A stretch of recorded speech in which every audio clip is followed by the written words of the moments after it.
¿Cómo llegaste a ser tú? Hablemos de nuestro camino, el que hemos construido con avances y retrocesos. Juntos, trataremos de explicar cosas que mucha gente no conoce sobre nuestro mundo. Conoceremos mitos, nos reiremos de tabús. Bienvenidos a Together, por Milton Montoya, una crónica de los cambios vividos por lesbianas, gays, trans y bisexuales en el siglo XXI. Porque Together somos más perros.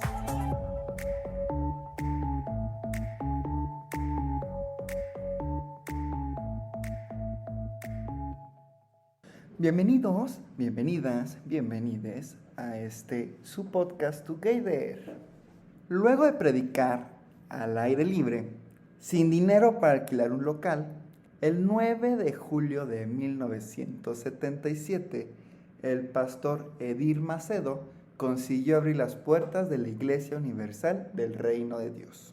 En la avenida Elder Camara, la suburbana, aquel joven emprendedor de 32 años alquiló el local de una vieja fábrica de muebles e inauguró su primer templo, hoy con capacidad para 2,000 fieles sentados. En esa esquina de Abolicao, un barrio humilde de la zona norte de Río de Janeiro, donde tiempo después viviría por más de 2 años. Una historia que, según quien la cuente, relata el triunfo de la fe sobre el demonio y el nacimiento de una nueva teología libertadora, o el éxito de un grupo de estafadores profesionales que han reunido millones convenciendo a los pobres de despojarse de sus pocos bienes y lavando dinero del narcotráfico y la corrupción. La página de la Universal apela a la primera interpretación. Orientado por el Espíritu Santo, Edir Macedo consiguió que sus palabras dieran inicio a la iglesia que actualmente es la mayor responsable del crecimiento evangélico en todo el mundo.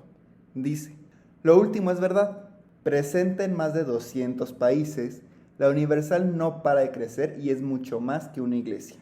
En Brasil, es dueña del segundo grupo de medios del país y de un partido político propio que, además de haber conquistado la alcaldía de Río de Janeiro, tuvo durante los últimos gobiernos ministros, senadores, diputados y representación en las cámaras legislativas provinciales y municipales de casi todo el país. Pero no fue lo único que Macedo consiguió en estos casi 40 años predicando el evangelio. La mansión del obispo en Campos do Jordão, estado de San Pablo, da una idea de su enriquecimiento. Según un artículo de Suplemento de Arquitectura de Peja, publicado en 2007, la construcción de 2,000 metros cuadrados tiene 4 pisos, 35 habitaciones, una suite privada con sauna y bañera para 6 personas, ascensor panorámico, sala de cine, columnas griegas, mármol italiano y un parque que replica los jardines de Getsemaní, sitio bíblico localizado al pie del Monte de los Olivos en Jerusalén. Valuada en aquella época en aproximadamente 6 millones de reales, es una de las tantas propiedades del humilde pastor que antes de 1977 no podía pagar un alquiler para su iglesia y trabajaba como cajero en una casa de lotería. Su crecimiento patrimonial y el de sus socios y familiares y la masificación de la iglesia que preside han ido de la mano durante más de 4 décadas en las que acumuló un enorme poder político. Aliado por más de una década al Partido de los Trabajadores, al que ayudó a acercarse a los pobres de las grandes ciudades a cambio de cargos en el gobierno, asientos en el Congreso, pasaportes diplomáticos y contactos con los gobiernos de otros países, para que su iglesia creciera fuera de Brasil.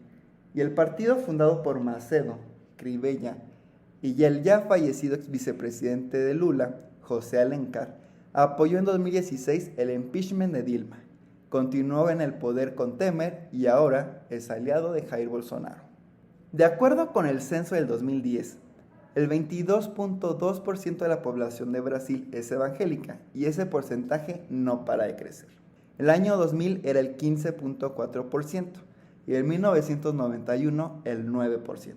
Las principales ciudades están plagadas de templos de diferentes congregaciones, pero las más poderosas son las pentecostales y neopentecostales, que reciben dinero de sus fieles en los cultos y predican una versión del evangelio que tiene como ejes el odio contra los homosexuales, los adeptos de religiones de matriz africana y otras minorías. Tiempo atrás incluían también como blanco de sus ataques a los católicos, a quienes acusaban de demoníacos y de practicar la idolatría, pero a medida que fueron creciendo, moderaron ese discurso para que sus candidatos pudieran ganar elecciones. A diferencia de otros sectores del movimiento evangélico con los que se alían si hace falta, los políticos de la Universal no quieren apenas cargos legislativos, sino alcaldías, gobiernos provinciales y algún día la presidencia, para lo que precisan electorado de centro.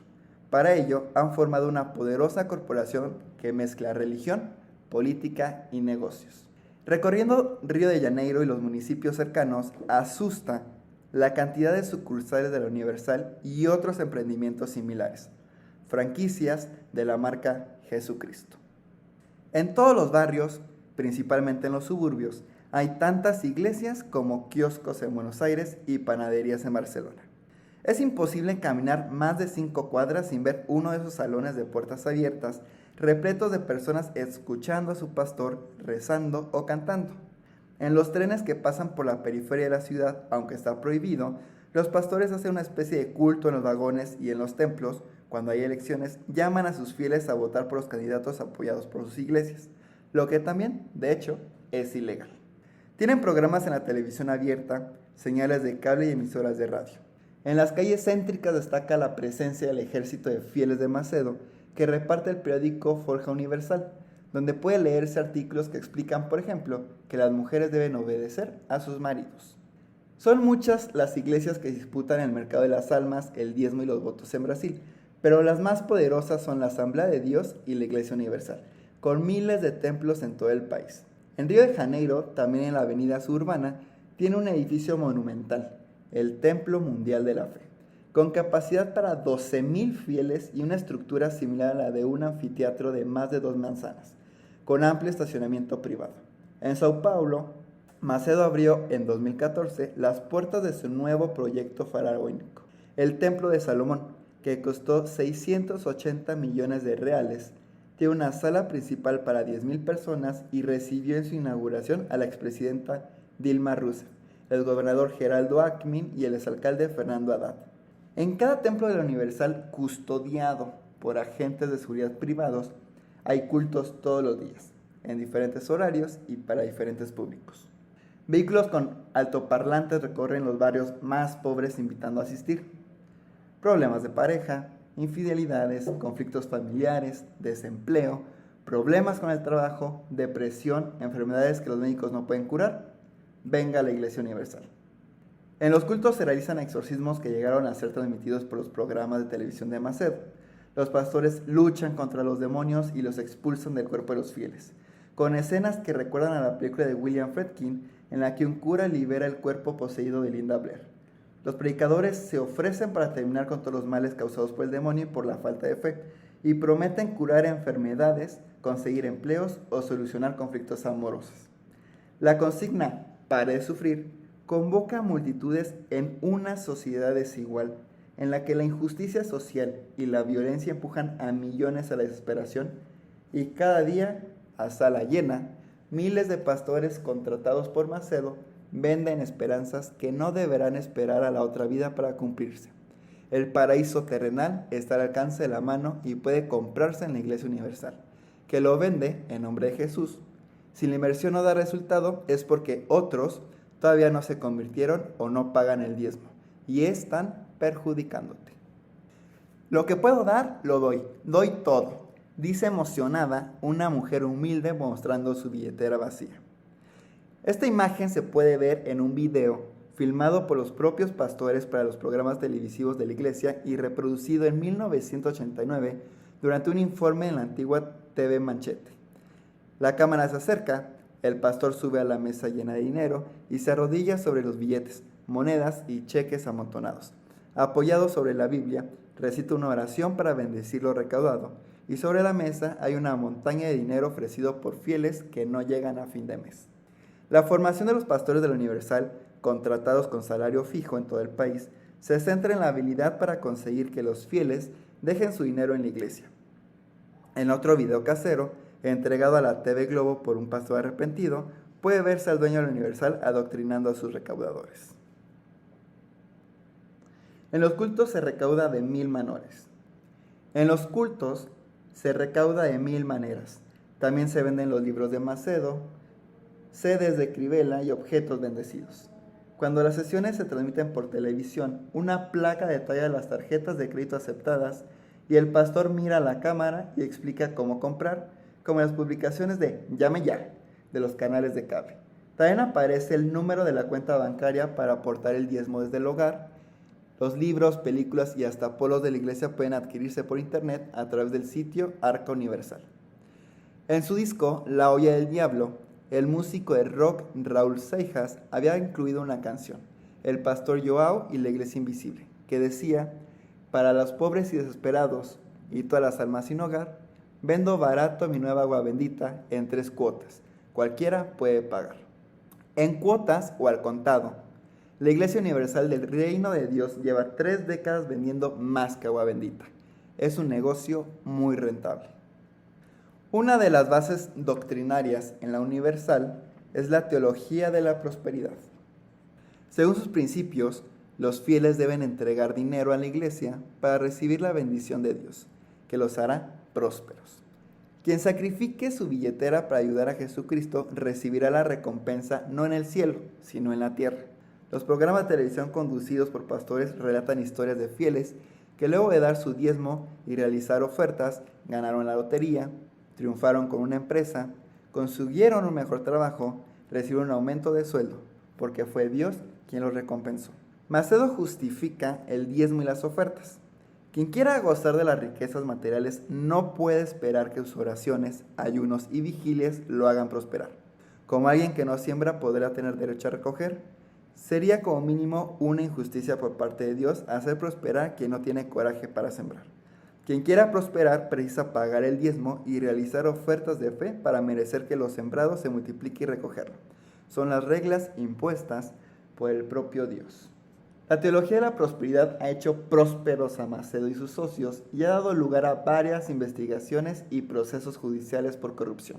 En 1992, el dueño de la Universal estuvo 12 días preso, acusado de defraudación y malversación de fondos. Su cuenta bancaria acumulaba entonces $100 millones, que finalmente sus abogados consiguieron que fuera absuelto. En el 95, el arzobispo Carlos Magno de Miranda declaró que narcotraficantes colombianos habrían aportado varios millones para la compra de la televisión Record, que sería usada para lavar dinero del cártel de Cali. En el 2000, la Receita Federal inició un proceso contra Macedo y varios directivos de la Record por importación irregular de equipamientos de televisión y radio. Las facturas irregulares ascendían a 4.4 millones de reales. La denuncia fue desestimada por el juez Joao Carlos Barrocha, quien luego terminó preso durante la Operación Anaconda, que investigaba la venta de sentencias.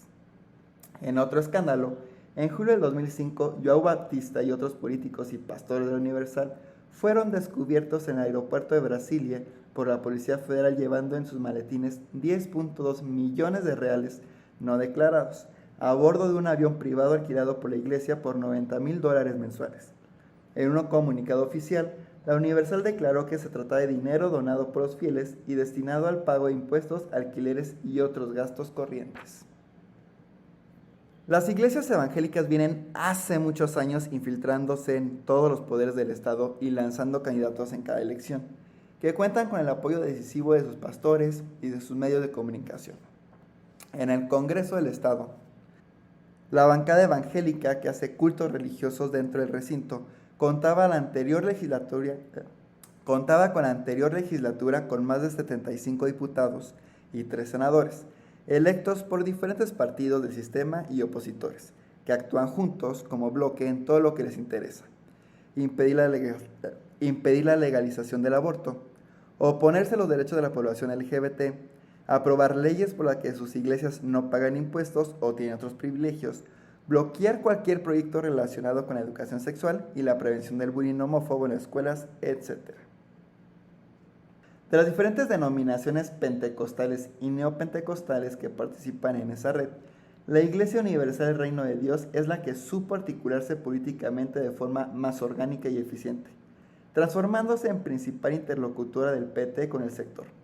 Macedo era una de las pocas personas que entraba y salía del despacho de la presidenta Rousseff sin pedir audiencia. Organizaba sus encuentros con otras iglesias les presentaba las reivindicaciones del sector y viajaba por el mundo con pasaporte diplomático y carta de representación firmada por Lula. Nada de eso les impidió, después, traicionar al PT y conspirar junto a la derecha para sacarla del poder. En 2005, la Universal fundó el Partido Municipalista Renovador, para reunir en una sola bancada a los diputados y senadores del grupo, varios de ellos pastores u obispos que habían sido electos por diferentes partidos y alianzas. En 2002 habían conseguido elegir 22 diputados nacionales y un senador. También consiguieron la afiliación del mismísimo vicepresidente José Alencar. Tiempo después, tras una serie de escándalos de corrupción que lo perjudicaron, el partido cambió de nombre y ahora se llama Partido Republicano Brasileño.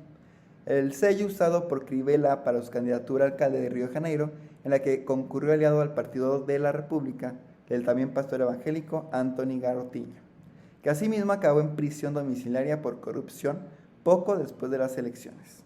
El Estado laico, que en paz descanse.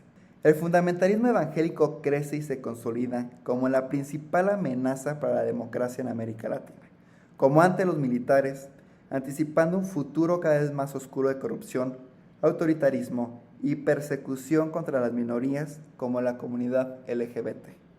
Empecé a advertir sobre esto hace más de 10 años y me llamaron exagerado. Pero el golpe parlamentario contra Dilma Rousseff en Brasil, la organización de las campañas del pañuelo celeste contra la legalización del aborto en Argentina, la elección de Jair Bolsonaro, el golpe contra Evo Morales en Bolivia, la alianza del dictador Nicolás Maduro con las iglesias evangélicas de Venezuela, la elección de Andrés Manuel en México y otros sucesos recientes en diferentes países del continente como Colombia y Perú demuestran que no me equivoqué. Creo que aún estamos a tiempo de evitar que este fenómeno, que ya está creciendo en otras partes del mundo, se extienda en gran escala y transforme a nuestra región en una gran Gilead. Pero lo primero que debemos entender es que el peligro es real y concreto.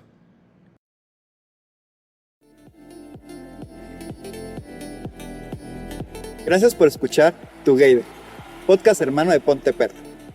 No olvides suscribirte a Together y Ponte Perra en cualquiera de tus plataformas de podcast favorita. Síguenos en nuestras redes sociales, Facebook, Instagram y Twitter como Ponte Perra MX. Porque Together somos más perras.